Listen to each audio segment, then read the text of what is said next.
Guys, pupunta muna ako sa first classes ko kasi wala pa nangyayari. Antay lang natin mangyari. Ready to die.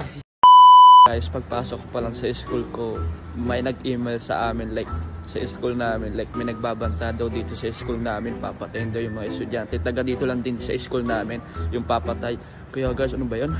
Tignan natin kung anong totoo. Guys, may nagbabantay na ng pulis dito guys kasi nakita rin ng pulis, sinabi talaga lahat ng tao dito in-email. Medyo ako kinakabahan kasi banta yun, di ba? Nag-ano sa email ko guys, I mean sa ibang email. Pagkagising ko, sinat ako ng mga kaibigan ko, Lucky, are you going to school? Look at this email, yo.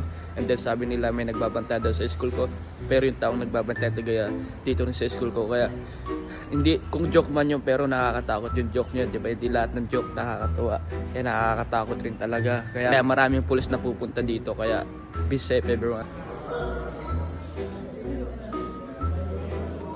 Banta guys ay isang Indian siya guys. Indian siya, nagbabanta siya na lahat daw ng estudyante ay papatay niya. Di ba dito talaga dito sa ibang bansa guys, sa US, Canada, ganun talaga nangyayari. Mas maano talaga, mas matindi sa USA kasi patayan talaga doon sa school. Lahat ng email dito sa ibang school, ininano talaga nila, email talaga na may mangyayaring ganun. Oh my god, kaya lahat ng mga teacher dito nagmi-meeting sila kung ano mangyayari. Oh my god, sabi ng mga estudyante dito, tinanong ko sila. So guys, sabi nila, are you guys ready to die? Sabi nila, yes sir, I'm ready to die. Hahanapin ko yung nagsabi ng paano patayan dito. Ready to die? Yes sir. Yo, what the fuck? Sabi sila dito, ready to die na eh. Ready to die? Yes. Bro, what the? What? Tignan mo guys, walang katao-tao dito, walang mga estudyante, ang konti lang ng mga estudyante. Look. Guys, pupunta muna ako sa first classes ko kasi wala pa nangyayari. Antay lang natin mangyari. Ready to die. So, yo, are you ready to die? Yes, sir. No, bro. I'll kill them. You gonna kill them, bro? I kill them. Hindi namin, no? Walang katao-tao. Tapos na yung April Fools. Gusto pa rin nila April Fools pa rin ba? Yung mga patayan. Ikaw ba? Ganun talaga dito, guys. Ang hirap.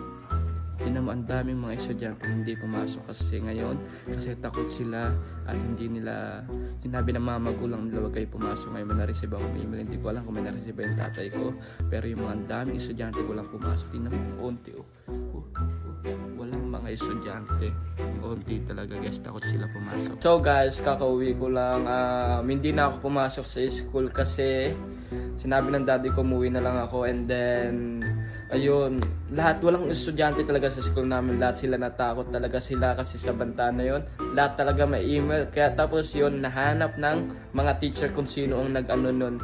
Ang nangyari pala ito yung nakakatawa guys, ang nangyari kaya niya pala ginawa yung kasi may unit test sila bukas, ngayong araw may unit test siya ngayon, tapos natatakot siya kaya gumawa siya ng paraan, hindi siya pumasok. Tapos nag-ano siya, nag-declare siya ng mga may gagawin akong masama, may babarilin ako sa school, mag-ano ako ng bomba.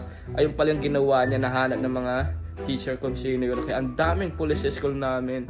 Hindi ko lang na video kasi nakakaano mag-video pa ano yun ako, baka ako yung sisihin eh, di ba? Natawa talaga ako yung pagkasabi ng principal sa akin. Nanong ko sa teacher ko kung sinong gumawa nito, tapos nahanap nila ay isang estudyante galing sa school namin. Kaya ganun, ang sinabi sa akin ng principal, natakot siya pumasok kasi may unit test sila bukas. And then nag-declare siya ng mga ganung bagay. What? Na ano talaga ako nagad. Kaya yun, lumuwi ako, no choice ako umuwi kasi wala naman kasing tao-tao.